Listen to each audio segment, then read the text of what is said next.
semua yang membaca Al-Quran pada malam itu, maka dia akan mendapatkan keistimewaan seperti yang dirasakan dan didapatkan oleh Nabi Muhammad SAW pada malam itu. Jadi semua yang baca Quran pada malam Lailatul Qadar, dia kayak orang yang mendapatkan wahyu, istimewa banget. Sehingga malaikat semuanya akan menyebut namanya, mendoakan dia, dibicarakan di langit, Allah ridho kepadanya, Allah memberikan banyak kebaikan kepada dia. Itu yang beda tuh. Yang beramal dan membaca Al-Quran pada malam itu beda banget dengan pada malam-malam lainnya.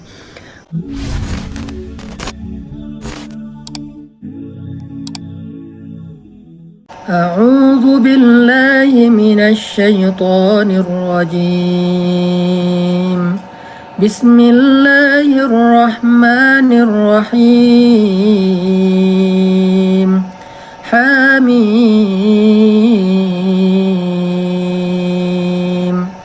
Wal kitabil mubin. Inna anzalnahu fi lailatin mubarakah. Inna kunna munzirin. Fiha yufraqu kullu amrin hakim. Amran min indina. Inna kunna mursilin. Rahmatan min rabbik. Innahu huwas sami'ul alim. Shadaqallahul azim. Hamim. Demi Al-Quran yang jelas, sesungguhnya kami menurunkannya pada malam yang diberkahi. Sungguh kamilah yang memberi peringatan. Pada malam itu dijelaskan segala urusan yang penuh hikmah, yaitu urusan dari sisi kami. Sungguh kamilah yang mengutus rasul-rasul. Sebagai rahmat dari Rabb-Mu, sungguh dia maha mendengar, maha mengetahui. Shadaqallahul azim. Teman-teman yang dirahmati Allah Subhanahu wa taala, kita membaca pembukaan surat Ad-Dukhan yang ternyata di sini kita jadi tahu Allah Subhanahu wa taala bicara tentang Lailatul Qadar itu bukan hanya di surat Al-Qadar. Inna anzalnahu fi lailatul qadr wa ma adraka ma lailatul qadr. Lailatul qadri khairum min alfi syahr. Tanazzalul malaikatu warruh fiha biizni rabbihim min kulli amr. Salamun hiya hatta matla'il fajr. Di dalam surat Al-Qadar Allah bicara tentang apa itu malam Lailatul Qadar. Kemudian penjelasannya ternyata bukan hanya di sana. Allah menjelaskan lagi tentang Lailatul Qadar di surat Ad-Dukhan ayat ketiga. Di sini Allah Subhanahu wa taala menyebutkan malam Lailatul Qadar itu dengan istilah Lailatim Mubarakah, malam yang penuh dengan keberkahan. Kemudian dijelaskan juga fiha yufraqu kullu amrin hakim, amrum min indina, dan seterusnya. Nah, apa maksud dari penjelasan tentang Lailatul Qadar yang ada di dalam surat Ad-Dukhan ini? Nah, jadi teman-teman, malam ini kita akan bicara tentang fadilah dari Lailatul Qadar, keistimewaan, amazing, keajaiban dari malam Lailatul Qadar. Nah, para ulama di sini saya mencatat ya, menjelaskan tentang fadailu Lailatul Qadar, keutamaan dari malam Lailatul Qadar.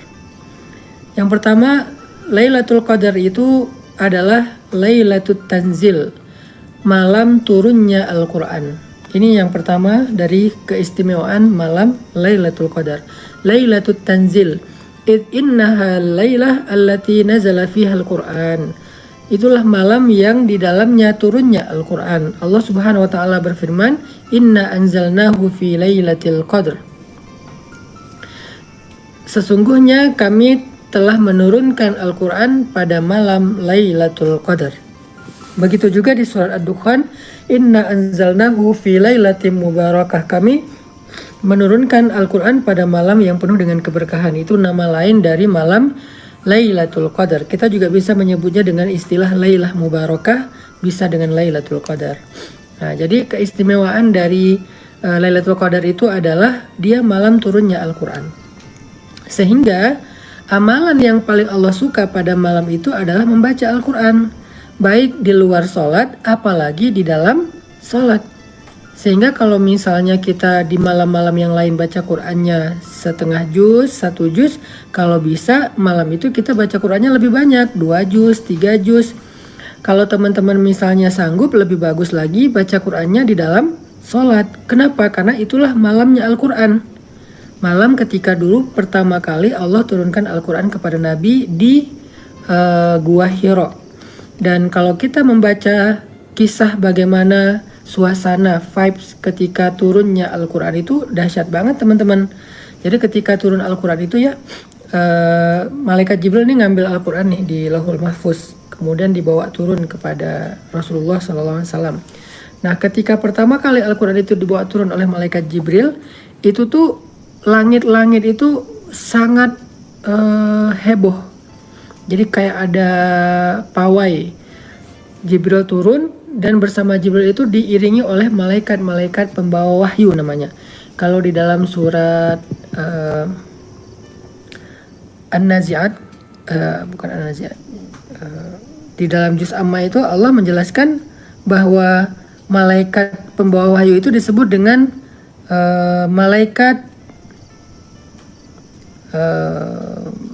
apa ya namanya ya, Safaroh, malaikat Safaroh. Apa itu malaikat Safaroh? Malaikat yang menjadi dutanya langit. Jadi kalau misalnya di bumi kita ada duta, nah di langit juga ternyata ada duta. Dutanya langit itu siapa? Dutanya langit itu adalah malaikat pembawa wahyu. Ada di surat Abasa. Bi'aidi safaroh kiramim baroroh. Nah, bi'aidi safaroh kiramim baroroh. Maksudnya apa? Malaikat yang membawa wahyu. Tapi yang bawanya sebetulnya Jibril alaihissalam. Tapi yang mengiringinya adalah sekelompok malaikat yang sangat istimewa, namanya malaikat safaroh. Safaroh itu bahasa Arab artinya duta. Kiramim baroroh, yang sangat wibawa dan sangat mulia, sangat baik. Kayak gimana sih malaikat pembawa wahyu yang mengiringi malaikat Jibril ini? Mereka itu malaikat yang paling cakep di antara malaikat-malaikat yang cakep. Mereka itu malaikat yang paling indah di antara malaikat-malaikat yang indah. Mereka itu malaikat yang paling mulia di antara malaikat-malaikat yang mulia. Dan mereka itu malaikat-malaikat yang paling keren, good looking, menarik, dan penuh dengan wibawa di antara sekian banyak malaikat yang juga sangat mulia dan wibawa. Jadi malaikat ini istimewa nih, sehingga disebut duta. Dutanya manusia aja istimewa kan, apalagi dutanya langit, dutanya Allah, yaitu para malaikat, itu lebih istimewa lagi. Sehingga ketika turun Al-Quran itu langit dipenuhi oleh cahaya-cahaya malaikat yang indah, dari langit ke-7 sampai langit pertama. Kemudian malaikat itu semuanya menyambut Jibril yang lewat di antara satu langit ke langit yang lain. Kemudian langit pertama terbuka, tiba-tiba setan yang ada di bumi itu ketakutan ngelihat ini ada kejadian apa, apakah ini mau kiamat, kok suasana langit gak pernah dialamin sebelumnya. Karena jin kan suka ngintip keadaan langit ya, pengen mencuri-curi berita. Nah waktu itu jin melihat suasana langit itu beda banget dengan suasana-suasana langit di malam yang lain. Suasananya sangat meriah, sangat ramai, penuh dengan cahaya malaikat. Kemudian turunlah malaikat Jibril untuk pertama kalinya setelah sekian ribu tahun, sehingga disaksikan oleh jin. Kemudian ketika turun ke dunia, malaikat Jibril datang kepada Rasulullah menyampaikan wahyu pertama. Nah suasana ini terjadi pada malam turunnya Al-Quran, dan terjadi juga pada malam Lailatul Qadar setiap tahun sekali. Jadi kalau setiap tahun sekali kita ada pawai, ada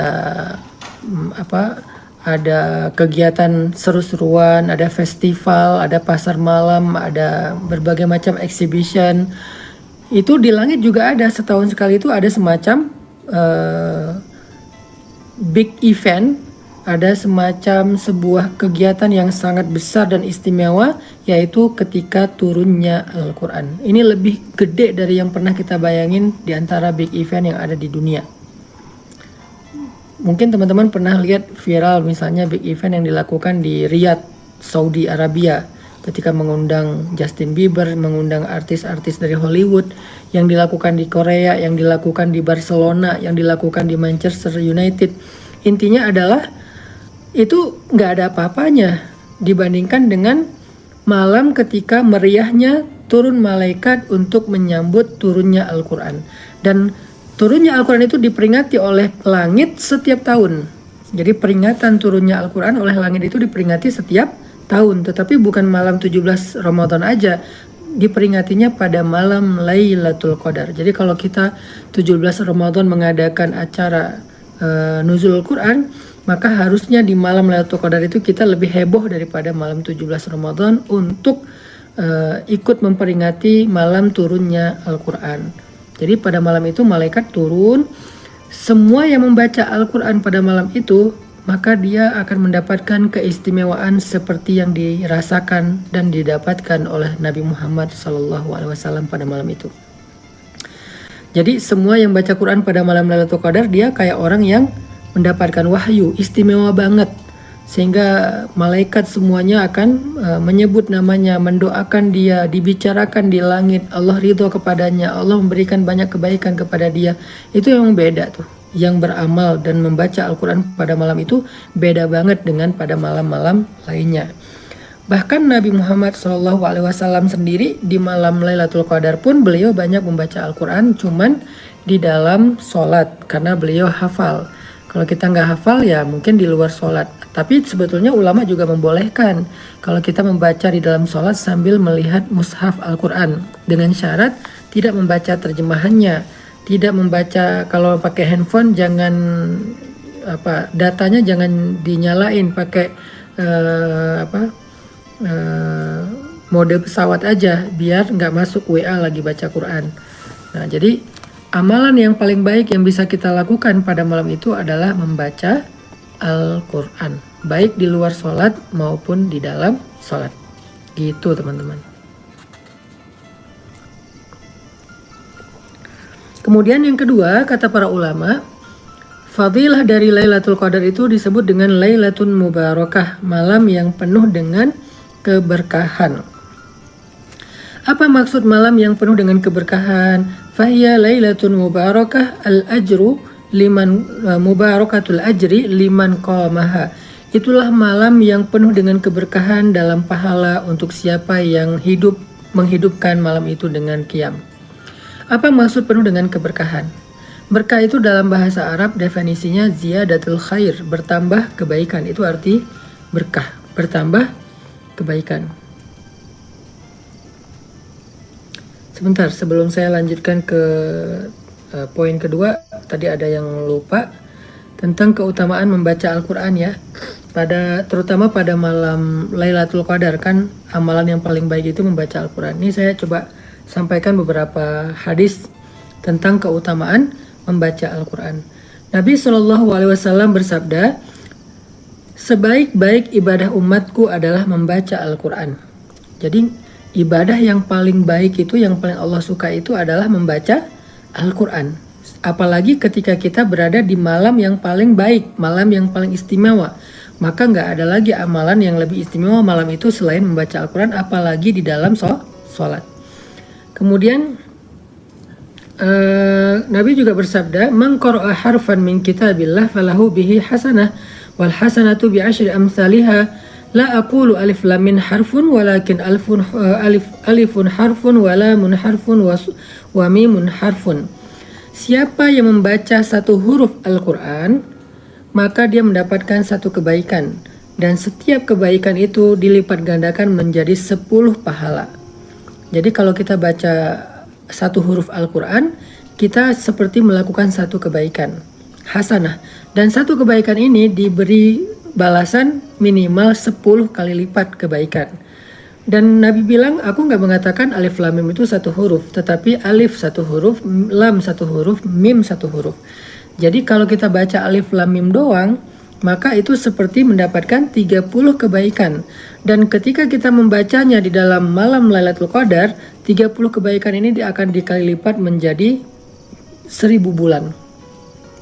Jadi kalau misalnya kita baca cuman alif lam mim nih, teman-teman, maka malam itu kita dapat 30 kebaikan. 30 kebaikan itu bentuknya macam-macam, mulai dari panjang umur, dapat jodoh, harmonis, rumah tangganya sakinah mawaddah warahmah, rezekinya lancar, karirnya bagus, bla bla bla, sampai 30 jenis kebaikan. Jadi pahala ini bukan cuman argo ya, bukan cuman angka. Pahala ini berbentuk real, konkret dalam kehidupan kita sebanyak 30 jenis kebaikan. Jadi kalau kita baca alif lam mim, kita mendapatkan 30 jenis kebaikan malam itu. Nah, kalau kita membaca alif lam mim di malam Lailatul Qadar, maka itu lebih baik daripada kita membaca alif lam mim selama setiap malam selama 1000 bulan. Lebih baik daripada membaca alif lam mim setiap malam selama 1000 bulan. Selama 100 tahun. Lebih mending membaca alif lam mim pada malam Lailatul Qadar, itu perbandingannya. Ini menunjukkan bahwa kebayang nggak kebaikan yang kita dapatkan sekaligus nih? Karena untuk dapat kebaikan sebanyak itu kita butuh 1000 bulan, dan itu pun belum bisa mengalahkan satu malam ini. Misalnya kalau satu malam dapat 30 kebaikan dikali 1000 bulan. 1000 bulan itu ada berapa malam? Maka sebanyak itulah kebaikan yang didapatkan hanya dengan membaca alif lam mim satu malam saja. Di malam Lailatul Qadar. Apalagi mereka yang membaca lebih daripada alif lam mim, membaca satu halaman, satu lembar, satu juz. Apalagi di dalam sholat mereka baca, itu lebih ngeri daripada membaca alif lam mim doang. Karena hitungannya tuh bukan ayat, hitungannya tuh bukan lembar, tapi hitungannya tuh huruf. Itulah kenapa kata Nabi, sebaik-baik ibadah umatku adalah membaca Al-Quran, karena memang membaca Al-Quran ini paling banyak pahalanya.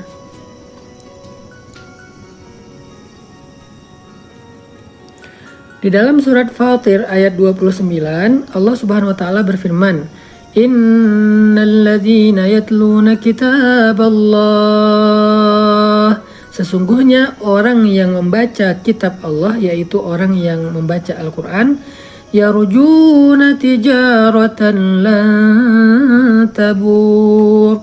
Mereka itu mengharapkan perniagaan yang gak mungkin rugi. Jadi kalau kita mau tahu ada jenis bisnis apa yang pasti untung, bisnis apa yang pasti berhasil, pasti sukses, untungnya juga gede, nggak ada yang lebih daripada bisnis dengan cara kita membaca Al-Quran. Membaca Al-Quran itu sebuah tijarah, perniagaan yang untungnya itu maha dahsyat. Jadi buat teman-teman terutama yang cowok yang senang bisnis, senang jualan, senang dagang, maka membaca Al-Quran pada malam Lailatul Qadar adalah sebaik-baik perdagangan. Harusnya kita lebih semangat daripada kita berbisnis. Kalau berbisnis saja semangat, kenapa ini enggak gitu? Di dalam hadis riwayat Muslim, Nabi SAW bersabda, "Iqra'ul Qur'an fa innahu ya'ti yaumal qiyamah syafi'an li ashabih." Bacalah Al-Quran, maka sesungguhnya Al-Quran itu akan datang di hari kiamat menjadi syafaat bagi orang yang membacanya. Nah, kalau kita membaca Al-Quran di hari-hari biasa aja, Al-Quran itu akan menolong kita nanti di akhirat. Dia akan nolong kita nanti di hari kiamat. Nolongnya itu ketika manusia dalam keadaan susah, kan padang mahsyar itu keadaan yang paling susah ya. Kemudian pas dihisab juga hisabnya berat, maka Al-Quran yang akan nolong dia, yang akan ngebelain dia. Semakin banyak kita membaca Al-Quran, maka semakin banyak kasus kita yang bisa ditolong oleh Al-Quran. Semakin banyak kasus di akhirat kita yang ditolong oleh Al-Quran. Kita pernah dosa ini, dosa itu, dan segala macam. Ternyata satu persatu itu dibela sama Al-Quran. Ya Allah, maafkan dia karena dia baca saya. Ya Allah, maafkan dia karena dia pernah baca surat ini. Ya Allah, maafkan dia karena dia pernah baca surat ini. Satu demi satu dari ayat yang kita baca itu akan membela kita nanti di akhirat. Kebayang gak kalau misalnya kita membacanya sampai khatam? Dan lebih kebayang gak kalau misalnya kita membacanya di malam Lailatul Qadar, di mana lipat ganda kebaikannya itu sampai 1000 bulan, bukan 1000 kali lipat, 1000 bulan, entah berapa ribu kali lipat itu. Ini artinya teman-teman, kalau kita pengen ditolong oleh Al-Quran, pengen dibela oleh Al-Quran nanti di persidangan padang mahsyar, maka jadikanlah Al-Quran sebagai teman akrab kita, terutama pada malam-malam Lailatul Qadar. Hadis yang berikutnya, Rasulullah SAW juga bersabda dalam hadis riwayat Muslim, kata Nabi, Al-mahiru bil Qur'an ma'as safarah al-kiramil bararah walladhi yakra'ul Qur'an yatata'ta' fihi wa huwa alaihi syaq lahu ajran. Orang yang bisa membaca Al-Quran dengan lancar, nanti dia di akhirat akan digolongkan bersama malaikat safaroh, yaitu malaikat duta-dutanya malaikat, duta-dutanya langit. Jadi kalau kita baca Qur'annya lancar, apa arti lancar? Benar tajwidnya, tidak ada yang salah-salah besar, kemudian membacanya juga dengan bacaan yang baik, maka orang yang mahir, arti mahir itu lancar dengan bacaan Al-Quran, dia akan nanti di padang mahsyar itu, dia masuk golongan malaikat safaroh. Jadi ada golongan khusus, nggak disamain sama manusia yang lain. Nggak akan disamain dengan orang-orang yang ahli ibadah yang lain. Ini beda, ini khusus, istimewa, dan dia akan dipakaikan mahkota cahaya. Disebut dengan tajul waqar, mahkota cahaya yang penuh dengan kemuliaan.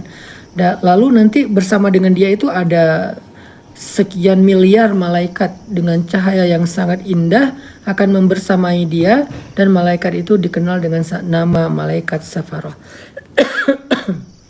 Adapun yang membaca Al-Quran terbata-bata, wa huwa alaihi syaqun, dan dia udah berusaha semaksimal mungkin, lahu ajron, dia dapat 2 kebaikan.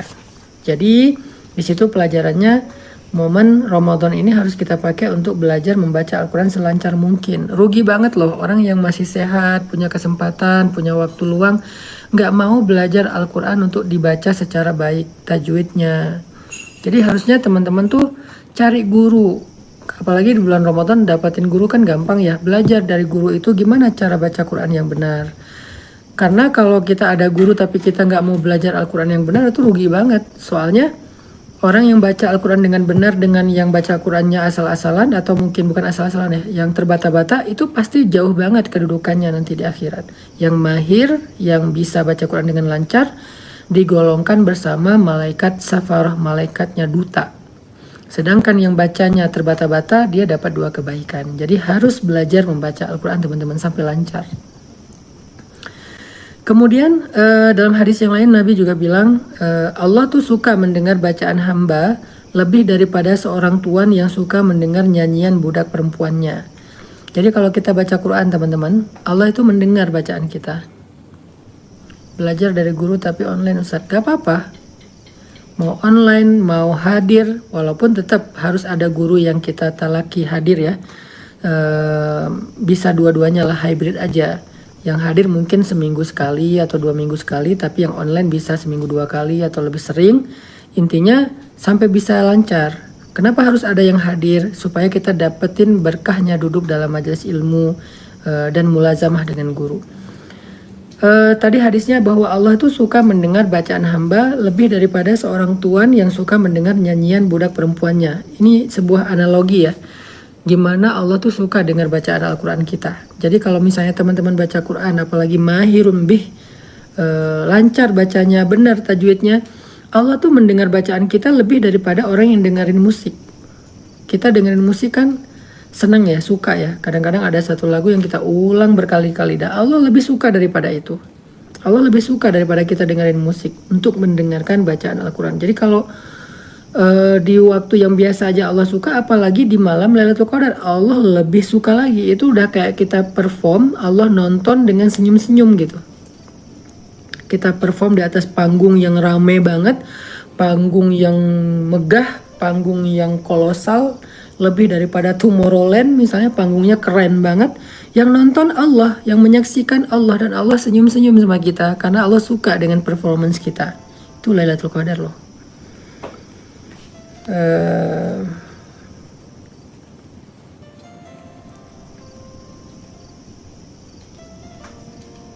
Nah, ada lagi sebuah hadis. Nabi bertanya gini ke sahabat,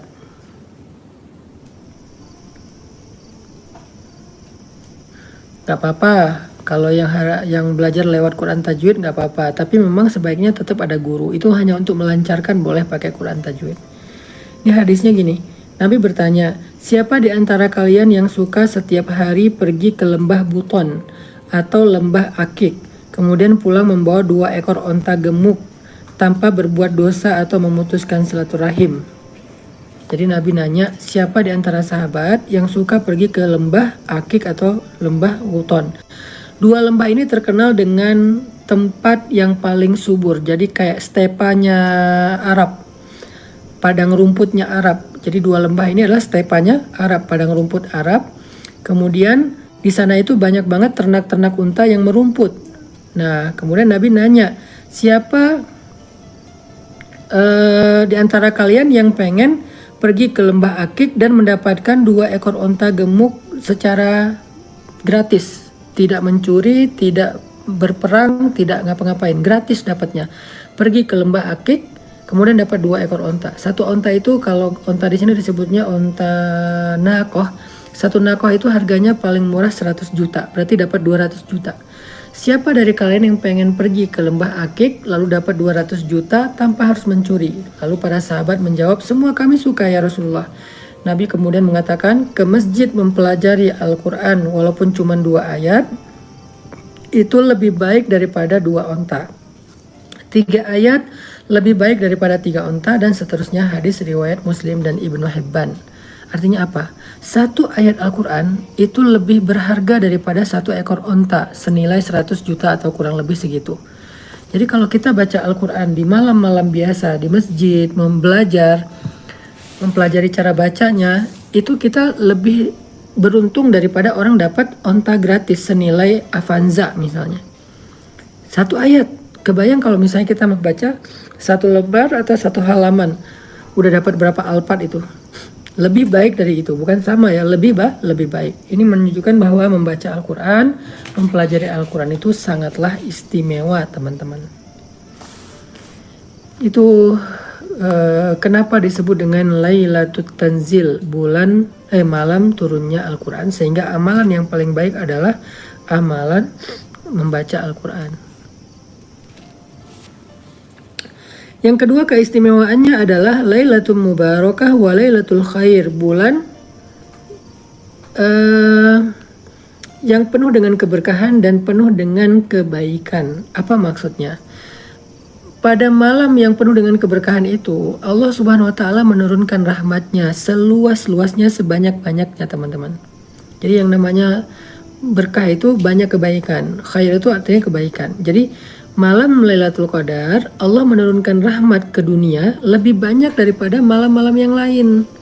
Kalau yang malam yang lain itu rahmatnya diturunkan 1, lalu dibagi-bagi di antara penduduk bumi, maka pada malam Lailatul Qadar Allah menurunkannya 1000, 1 banding 1000. Malam yang lain Allah turunkan rahmat 1, sedangkan malam Lailatul Qadar Allah menurunkan rahmat 1000.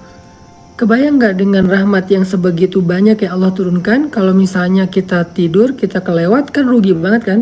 Karena Allah lagi turunkan banyak sekali rahmat. Jadi siapa yang punya hajat, malam itulah dia kesempatan untuk menunaikan dan mendapatkan apa yang dia harapkan. Masalahnya jodoh, masalah sakit, masalah pekerjaan, masalah karir, masalah keluarga, masalah pribadi, masalah perasaan, masalah apapun, masalah kita. Malam itulah kesempatan kita untuk mendapatkan solusi, karena Allah menurunkan 1000 kebaikan pada malam itu. Kita dapat solusi pada malam itu dengan beribadah di malam Lailatul Qadar. Makanya disebut dengan, di surat Ad-Dukhan tadi disebutnya dengan Lailatin Mubarakah, malam yang penuh dengan keberkahan. Di dalam surat Al-Qadar Allah menyebutnya khairun, malam yang penuh dengan kebaikan, bahkan lebih baik daripada 1000 bulan. Apalagi malam itu dikenal dengan Lailatul Ghufran. Apa itu Lailatul Ghufran? Lailatul Ghufran itu artinya malam ampunan. Karena Nabi SAW bersabda, "Man qama Lailatul Qadri imanan wahtisaban, ghufira lahu ma taqaddama min dzambi." Siapa yang qiyamul lail. Qiyamul Lail itu mulai dari sholat, baca Quran, zikir pada malam Lailatul Qadar dengan penuh iman dan sungguh-sungguh dihapuskan seluruh dosanya di masa lalu. Jadi malam itu dikenal dengan malam ampunan, teman-teman. Bagaimana dengan malam lain? Memang bukan malam ampunan juga, tetapi tidak seluas ampunan yang Allah berikan di malam itu. Di malam yang lain mungkin kita meminta ampun, Allah ampunkan, tetapi ada dosa-dosa kita yang masih tersisa. Karena mungkin taubat kita belum nasuha, karena masih mengulangnya dan seterusnya, atau mungkin istighfar kita nggak cukup untuk membayar dan menebus dosa-dosa kita. Dosa kita 1.000.000, istighfar kita baru 100, nggak cukup. Sehingga ya dengan kita istighfar 100 kali kita mendapatkan ampunan dosa sekian, tapi dosa kita terlalu banyak. Nah, bagaimana cara kita biar dosanya semuanya habis? Kesempatannya adalah Lailatul Qadar. Malam itulah semua dosa dihapuskan. Jadi orang yang dapat Lailatul Qadar itu, teman-teman, dengan dia istighfar dan segala macam, kalau dia udah dapat Lailatul Qadar tuh, dia tuh kayak bayi lagi, teman-teman. Kayak bayi lagi, nggak punya dosa. Jadi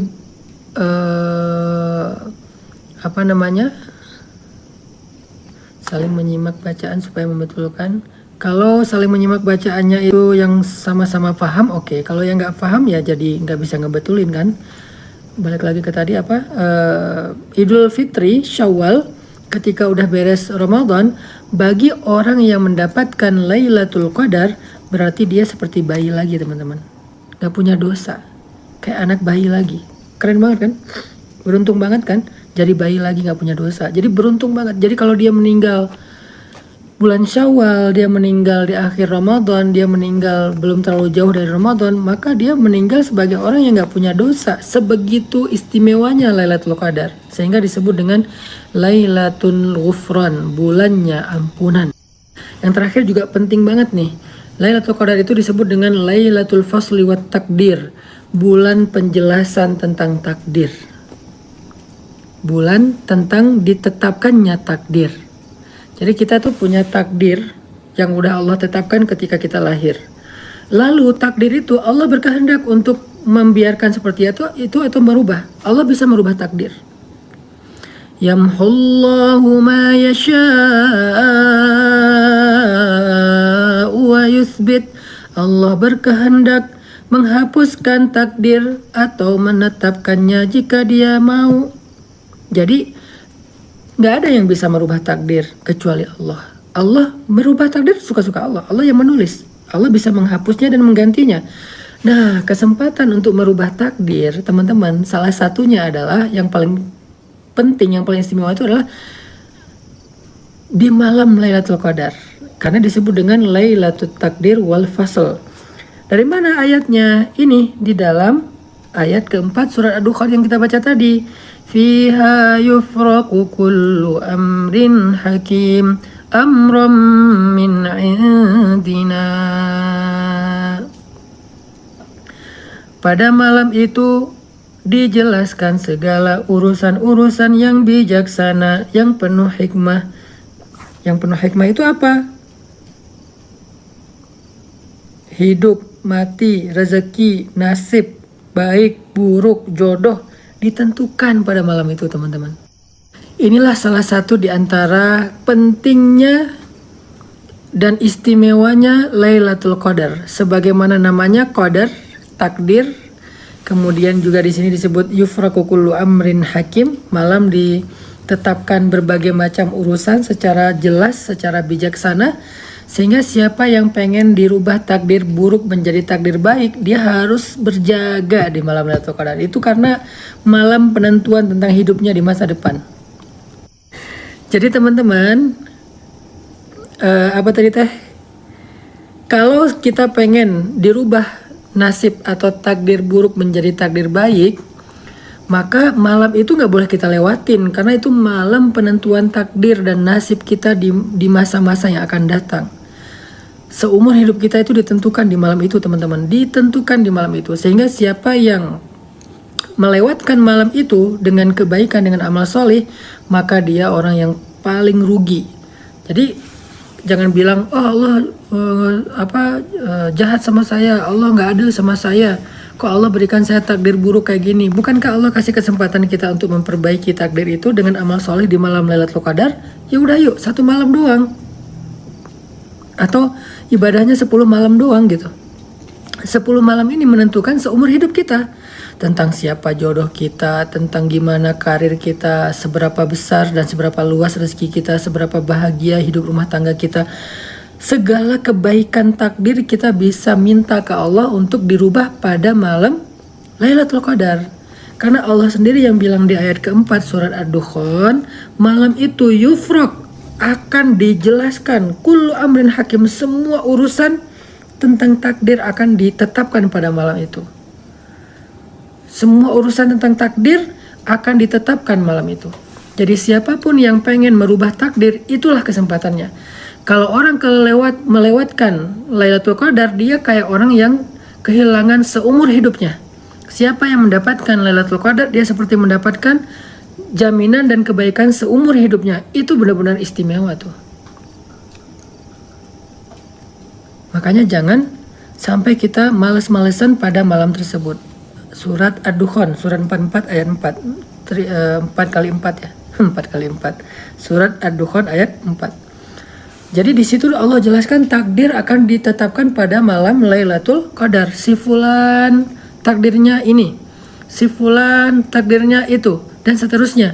Nah, bagaimana kita bisa mendapatkan jaminan takdir yang baik? Malam itu kita harus berjaga, harus minta sama Allah, ya Allah, ya Allah, ya Allah, jadikanlah saya ahli surga nomor 1 tuh. Yang tadinya ahli neraka jadi ahli surga. Ya Allah, matikanlah saya dalam keadaan husnul khotimah. Ya Allah, lewatkanlah saya di sirat dengan selamat. Ya Allah, mudahkanlah hisab saya. Ya Allah, saya bangkitkan dalam keadaan yang Engkau ridhoi. Ya Allah, lapangkan kubur saya. Doakan juga keluarga kita, orang tua kita, orang yang kita sayangi. Kemudian doakan juga keluarga kita yang masih hidup. Doakan pasangan kita, doakan anak-anak kita, doakan saudara kita. Ya Allah, saya pengen menjadi orang kaya, tapi berkah rezekinya seperti Utsman bin Affan. Ya Allah, saya pengen ini. Ya Allah, saya pengen itu. Minta malam itu, karena malam itu yang yufraq, lagi dijelasin, lagi ditetapin nih sama Allah. Ibaratnya itu malam malam penentuan. Itu malam penentuan. Makanya dari sekarang kalau bisa list doa itu dicatat. Apa aja wish kita, harapan kita tuh apa aja. Tapi jangan lupa ya tentang urusan akhirat. Jangan doanya semua urusan dunia. Surga, ampunan Allah, lapang kubur, husnul khotimah, mudahnya sirat, mudahnya hisab, mudahnya padang mahsyar, dan banyak lagi kebaikan akhirat. Catat listnya. Doakan juga jangan hanya untuk diri sendiri, tapi keluarga yang masih hidup, yang sudah wafat. Malam itu semuanya ditentukan. Bagaimana dengan orang yang sudah meninggal? Kita doakan. Ayah ibu kita yang mungkin dikuburnya sempit, malam itu diperluas.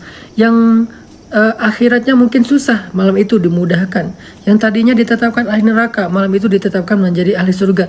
Itu semua yufraq fiha kullu amrin hakim. Gak apa-apa minta banyak. Ya gak apa-apa, Allah gak akan ngerasa kesusahan dengan banyaknya permintaan kita. Apa kata Allah? Seandainya manusia dan jin dari mulai pertama penciptaan sampai hari kiamat berkumpul, kemudian mereka meminta semua kepada Allah dengan permintaan yang banyak, sebanyak yang bisa mereka minta. Lalu mereka semuanya meminta sekaligus kepada Allah. Lalu Allah mengabulkan permintaan mereka tanpa ada yang ditolak. Sungguh itu tidak mengurangi kebesaran Allah, walaupun hanya setetes air dari ujung jarum yang dicelupkan ke lautan. Saya ulangi. Seandainya semua manusia dari mulai Nabi Adam sampai manusia terakhir, jin juga demikian berkumpul nih. Sebanyak apa tuh manusia berkumpul? Miliaran dengan jin. Berkumpul lalu mereka meminta kepada Allah agar Allah berikan apa yang mereka harapkan. Lalu Allah menerima semua doa mereka diterima. Sesungguhnya itu tidak mengurangi keagungan dan kekayaan Allah, walaupun sekedar setetes air dari ujung jarum yang dicelupkan ke dalam lautan. Segitu aja enggak. Jadi enggak usah khawatir minta macam-macam sama Allah selama itu baik.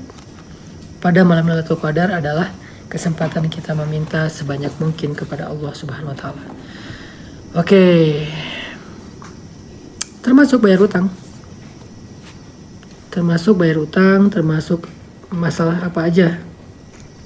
Ada yang nanya, gimana kalau dia haid pada malam Lailatul Qadar? Kan nggak dapat kesempatan untuk itikaf, karena perempuan yang haid itu tidak boleh masuk ke masjid. Ya, terus solusinya apa? Dia bisa beribadah di rumah. Ini keringanan buat perempuan. Laki-laki nggak bisa. Laki-laki nggak ada alasan untuk di rumah tapi niatnya itikaf, nggak bisa. Kalau perempuan bisa di rumah tapi niatnya itikaf. Caranya gimana? Di rumah itu sediakan satu tempat. Kalau misalnya kita nggak punya musola pribadi, sediakan satu tempat khusus yang di dalam itu kita pakai buat sholat. Di dalamnya ada sajadah, kita pakai buat sholat. Pas lagi haid kita duduk di situ sambil berzikir, baca Quran. Emang boleh perempuan haid baca Quran? Boleh. Yang nggak boleh itu menyentuh Al-Quran. Maka cara baca Qurannya, pilihlah Al-Quran yang tidak ada yang bercampur dengan terjemah, karena itu bukan mushaf.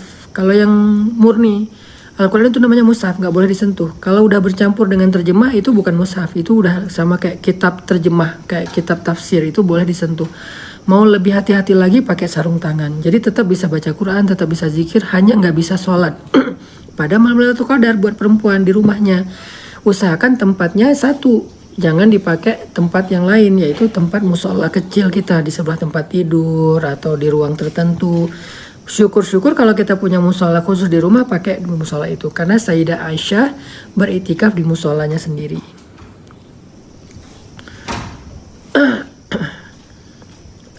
Banyak banget yang nanya tentang ciri-ciri Lailatul Qadar.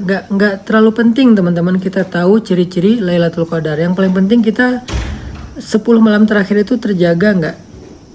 Kadang ada ciri-ciri yang bisa kita lihat, misalnya malam itu langit cerah, suasana hening, nggak terlalu panas, nggak terlalu dingin. Tapi kalau hanya menunggu ciri-ciri itu, rasa-rasanya kita kayak petak umpet ya, nggak terjamin lah.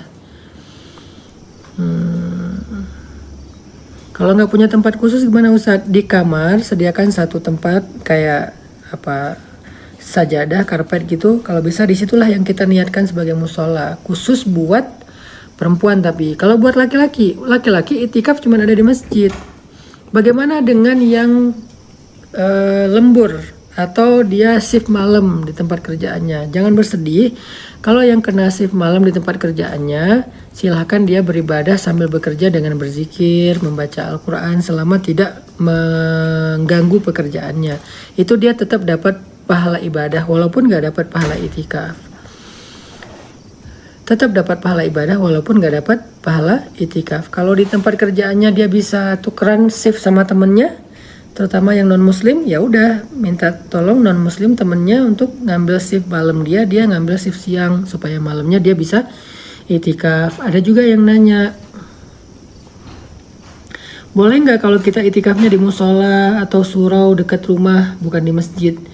Kalau musola dan surau itu dipakai sholat 5 waktu, maka itu disebut masjid, walaupun kecil. Di Islam itu masjid itu nggak harus yang gede, lalu yang kecil disebut musola. Nggak, musola masjid itu sama, tempat sholat, tempat sujud. Musola artinya tempat sholat, masjid itu artinya tempat sujud, sama, yaitu tempat ibadah sholat 5 waktu. Kalau di musola atau surau kecil rumah sebelah rumah kita itu dipakai sholat 5 waktu, di situ boleh itikaf. Asal dipakai sholat 5 waktu. Kalau ada gedung gede tapi nggak dipakai sholat 5 waktu, cuman sesekali doang, itu nggak boleh itikaf. Jadi definisi masjid itu adalah yang dipakai sholat 5 waktu. Lalu bagaimana dengan doa pada malam Lailatul Qadar? Sebaik-baik doa pada malam Lailatul Qadar kata Nabi adalah Allahumma innaka afuwwun karim tuhibbul afwa fa'fu anna ya karim. Minta maaf kepada Allah. Minta maaf kepada Allah. Itu sebaik-baik doa. Walaupun nanti ditambah dengan doa-doa yang lain.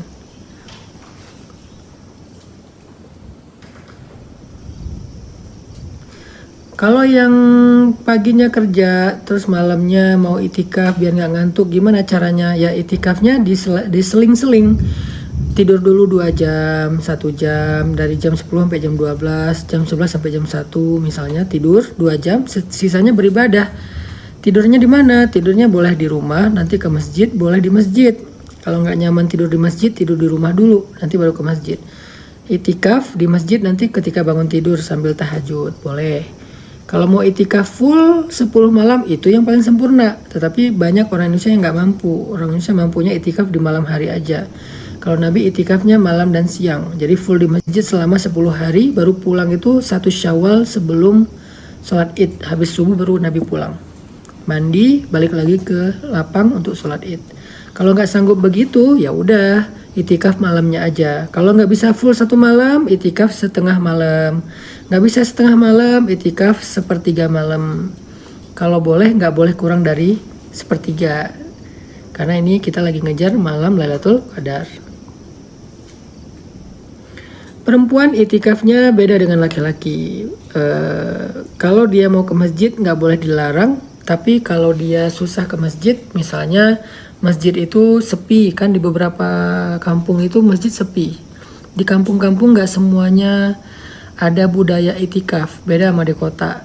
Kalau dia sendiri di masjid takutnya nggak berani, takut bahaya karena dia sendiri, maka dia boleh itikaf di rumah. Kalau dia ke masjid, apalagi masjid yang ramai, tapi terpisah laki-laki dan perempuan, dia boleh itikaf di masjid.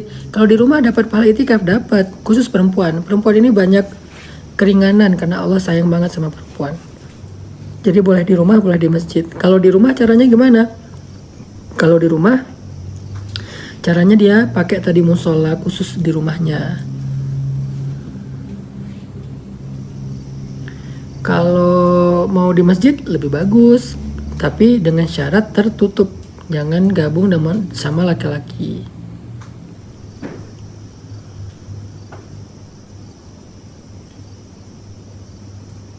Itu pertanyaan-pertanyaannya yang udah saya jawab, alhamdulillah. Buat teman-teman yang pengen dapetin Lailatul Qadar, saya udah membahas pertama tentang keistimewaan Lailatul Qadar itu apa aja, dari mulai amalannya apa aja dan seterusnya. Yang terakhir saya jawab tentang fikih itikaf. Nah, jadi buat itikafnya laki-laki emang harus di masjid, walaupun cuman sepertiga malam aja, tapi lebih bagus lebih dari itu. Kayaknya mending kita kalau bisa ya, kalau misalnya siangnya nggak sibuk, mending tidurnya siang aja, malam tuh full beribadah di masjid buat laki-laki. Kalau boleh sih, karena masjid-masjid di kita itu nggak terlalu besar ya, jangan dipakai tiduran mengganggu orang sholat. Mending kita ibadah aja deh di masjid. Karena yang terjadi sekarang kita pindah tempat tidur. Pindah tempat tidur dari rumah ke masjid. Ya jangan pindah tempat tidur, beribadah aja di masjid. Kalau mau terpaksa ngantuk banget, tidur sambil duduk. Supaya tidak mengganggu orang lain. Karena masjid di Indonesia realitasnya lebih kecil. Benar Mbak Lernan ya. Siapa nih tadi namanya? Kalau perempuan haid boleh baca Quran tanpa menyentuh. Kalau mau menyentuh boleh mushafnya yang kayak gini, yang ada terjemahan nih yang ada terjemahan. Ini namanya bukan mushaf, ini namanya kitab Al-Quran terjemah. Yang nggak boleh disentuh itu yang Al-Quran murni, itu namanya mushaf, nggak boleh disentuh oleh perempuan haid. Apalagi masuk ke masjid nggak boleh, perempuan yang haid nggak boleh masuk ke masjid, harus di rumah aja. Kalau dia mau tetap dapat pahala itikaf, dia itikaf dalam keadaan haid di rumah, di musola buatan dadakan, musola dadakan ya. Musola dadakan itu mungkin di sebelah tempat tidur dikasih sajadah, dikasih pembatas, itu udah jadi musola dadakan. Di situ dia baca Quran, udah itikaf insya Allah. Cara itikaf, dia tinggal masuk ke dalam masjid dengan niat dalam hatinya, saya pengen beritikaf. Lalu selama dia nggak keluar, maka dia dapat pahala itikaf. Di sana dia baca Quran, terutama sholat sunnah. Sholat sunnah itu bisa apa aja? Satu, sholat taubat, sholat sholat mutlak. Sholat sunnah mutlak itu nggak ada jumlah batasan rakaatnya, bisa 1000, bisa 2000, sebanyak mungkin. Minimal 2 rakaat, maksimal tidak ada batas.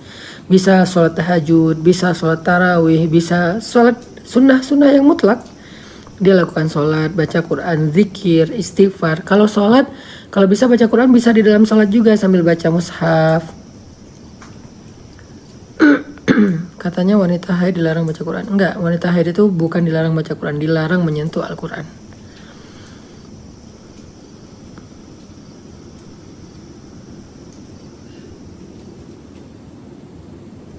Boleh di sebelah tempat tidur perempuan itikaf, boleh dengan kondisi-kondisi tertentu. Kalau sholat sunnah itu, kalau bisa di masjid itu sambil baca Quran. Kemudian nanti pas sujud, panjangin sujudnya. Lalu di sujud yang panjang itu banyak baca doa. Kalau nggak hafal doa dengan bahasa Arab di dalam hati, nanti dilanjutkan dengan lisan setelah selesai sholat. Itu Itu cara sholat ya pas lagi itikaf. Biar sholatnya itu nggak buru-buru, panjang, berdirinya panjang, sujudnya panjang. Jadi semalaman itu kita sholat, baca Quran, sholat baca Quran. Bagaimana kalau yang masjid mengadakan sholat berjamaah? Boleh ikut berjamaah.